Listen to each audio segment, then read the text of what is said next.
Les trois phases de l'existence de l'homme. L'existence de l'homme repose sur l'adoration d'Allah. Je n'ai créé les djinns et les hommes que pour qu'ils m'adorent. Sourate 51, verset 56.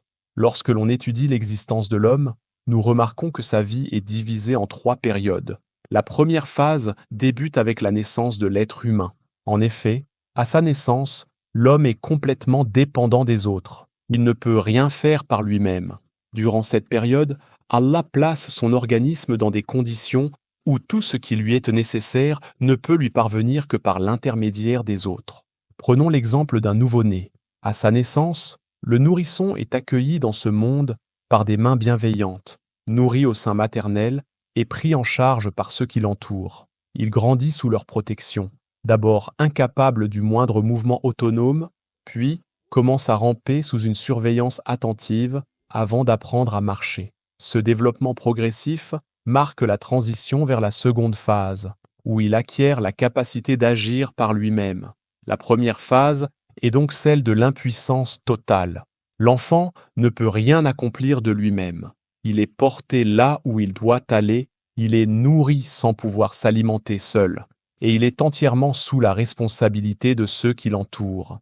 Les mains qui le recueillent à la naissance peuvent être celles de ses parents ou de toute autre personne chargée de son éducation et de son bien-être. À travers cette étape, on peut déduire que c'est Allah lui-même qui manifeste sa grandeur en régissant chaque détail du développement de l'enfant. La seconde phase débute lorsque l'être humain commence à acquérir une autonomie progressive. Il développe la capacité d'agir par lui-même, de se déplacer sans assistance. C'est à ce moment-là qu'il est peu à peu libéré de l'assistance constante des autres. Il peut aller où bon lui semble, prendre ce qu'il désire de ses propres mains, et même apprendre à parler pour exprimer sa pensée. Cette liberté nouvelle, où ses pieds lui permettent de se diriger à sa guise, et où ses mains lui donnent la faculté d'agir, marque un tournant décisif dans son existence.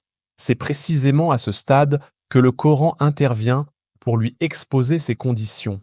Le Coran lui rappelle alors cette vérité fondamentale. Certes, Allah t'a accordé des pieds qui te permettent d'aller où bon te semble, mais veille à ce que tes pas te dirigent uniquement vers ce qui est agréable à Allah.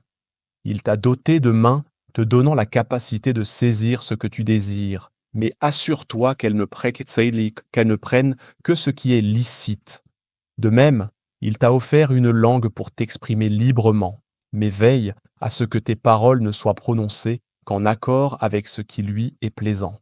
C'est au cours de ce deuxième processus de l'existence humaine que le Coran lui adresse ses directives et lui trace la voie à suivre. C'est en ce moment précis que tout ce qu'il entend de bon, tout ce qui l'oriente vers la droiture et tout ce qui le guide sur le chemin de la rectitude commence à prendre sens en lui. À ce stade, l'élément le plus fondamental qui lui est nécessaire est ce que l'on appelle la prise de conscience. Il s'agit pour lui de comprendre la raison de son existence en ce bas monde et de saisir le dessein divin derrière sa création. C'est pourquoi ce deuxième processus est considéré comme l'étape la plus dangereuse de la vie de l'être humain. Lorsqu'il était nouveau-né, il n'était exposé à aucun danger spirituel, car il ne disposait d'aucune autonomie. Il était conduit là où on voulait bien l'amener, que ce soit dans un milieu agréé par Allah ou dans un environnement qui ne lui est pas agréable. Dans ces circonstances, sa volonté propre n'entrait pas en jeu. En revanche, une fois qu'il acquiert son autonomie, il devient pleinement responsable de ses choix et de ses actions. C'est alors que l'on commence à évaluer sa conduite, en s'assurant que sa vie est en conformité avec ce qui plaît à Allah. À ce stade, il est primordial de lui rappeler les paroles du prophète, paix et salut sur lui, et ses enseignements. Il doit être amené à une prise de conscience profonde quant à son origine et à sa condition actuelle. Il doit se souvenir d'où il vient et comprendre où il se trouve aujourd'hui. Autrefois, il était totalement impuissant, incapable de quoi que ce soit, et aujourd'hui, Allah lui a accordé l'autonomie. Or, cette prise de conscience doit aussi lui permettre de réaliser qu'un jour viendra où il retrouvera cet état de fragilité absolue, semblable à celui de sa naissance.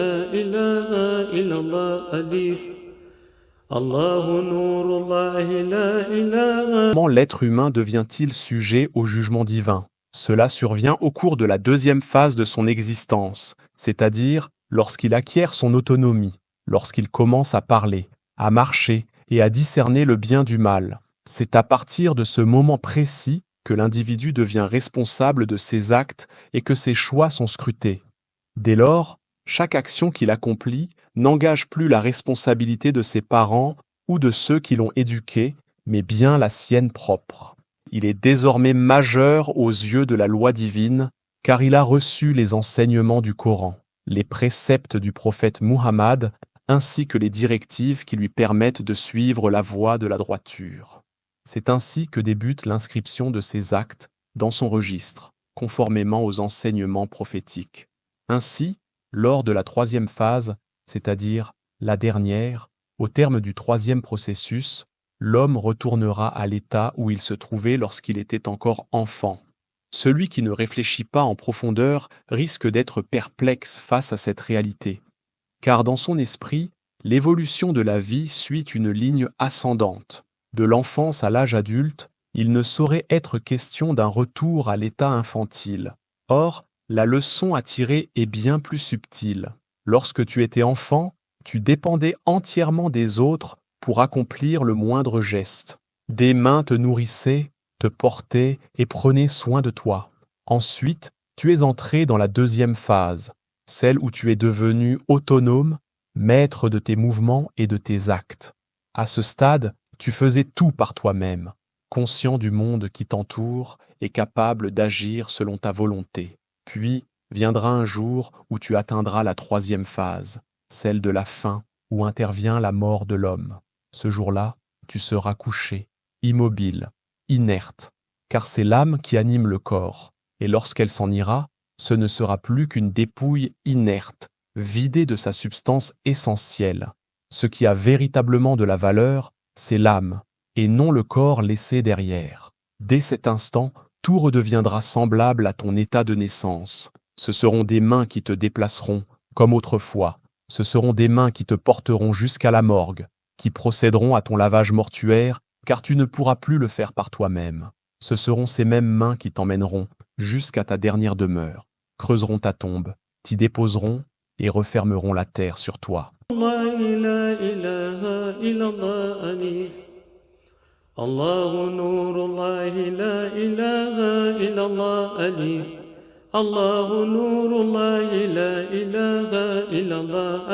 Allah a suscité Iblis, l'une de ses créatures, une entité qu'il a maudite, afin d'éprouver les hommes.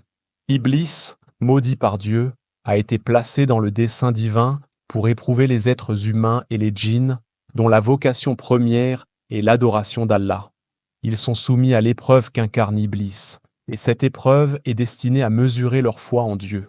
Allah a donc désigné Iblis comme épreuve pour l'humanité, la foi que nous proclamons quotidiennement, et ce que Dieu souhaite évaluer. Pour ce faire, il a permis la présence d'un adversaire qui tente continuellement de la saper. S'il n'y avait pas la présence d'Iblis ou de toute autre force cherchant à rompre notre lien avec Allah, chacun pourrait aisément prétendre croire en Dieu, se suffire de lui et lui faire confiance. Mais où serait alors l'épreuve? L'on pourrait affirmer avoir une confiance absolue en Allah, prétendre qu'il nous suffit, mais aucune preuve tangible ne viendrait attester de cette foi. C'est précisément pour cela qu'Allah a introduit Iblis en tant qu'épreuve. Allah dit « Puisque vous avez déclaré faire partie des croyants, c'est-à-dire que vous proclamez votre foi en moi, je vais envoyer Iblis contre vous afin qu'il tente de vous détourner, et je verrai comment vous agirez pour contrecarrer ses manœuvres. » Ainsi, chaque jour, Iblis œuvre inlassablement à saper la foi, Iman, qui réside dans le cœur des hommes. Lorsqu'Iblis approche un individu, il insuffle dans son cœur un poison subtil, une piqûre invisible qui nourrit en lui tout ce qui peut mener à sa perdition.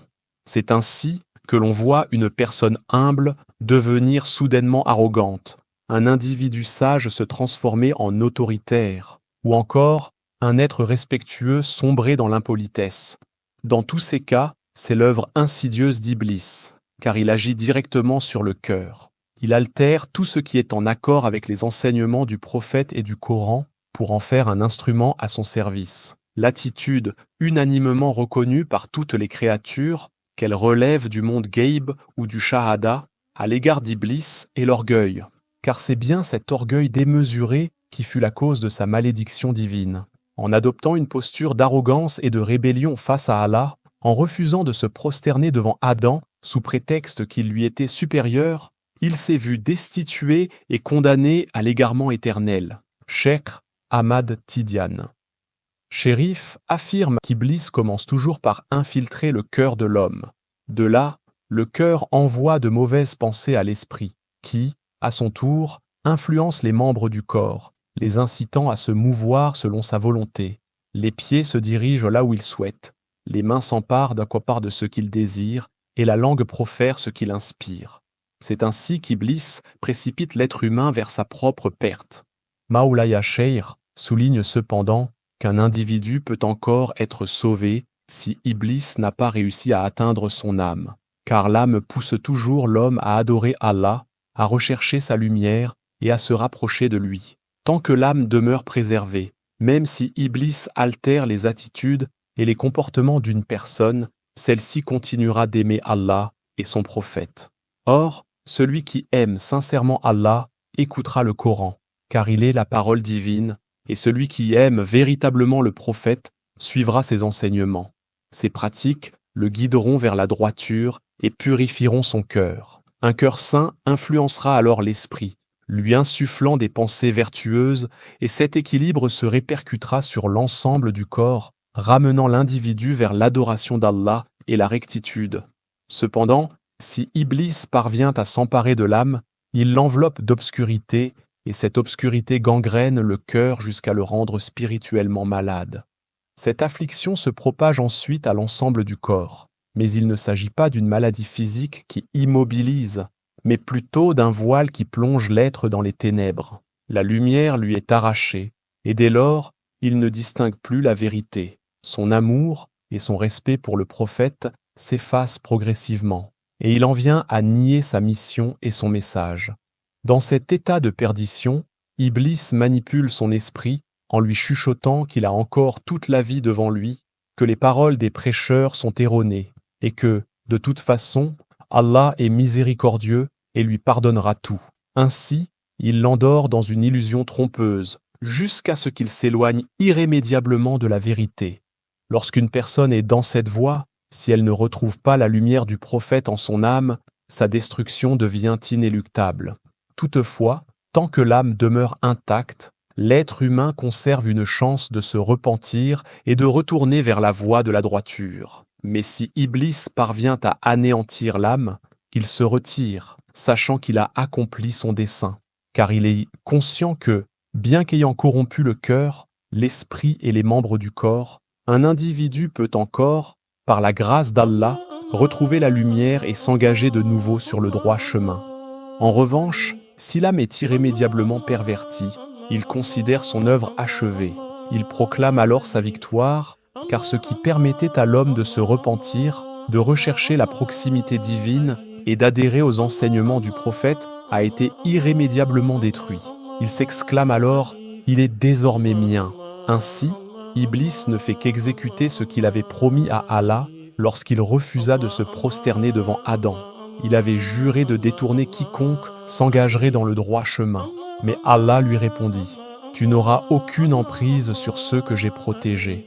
C'est pourquoi, lorsqu'il parvient à corrompre l'âme d'un être humain, Iblis se réjouit en déclarant « Celui-là est perdu, il est désormais des miens, destiné au tourment de l'enfer ». Qu'Allah nous en préserve et illumine nos âmes de la lumière du prophète, afin que nous le suivions fidèlement jusqu'à rejoindre les rangs des bienheureux au paradis d'Ilyin. Allah, Allah, Allah,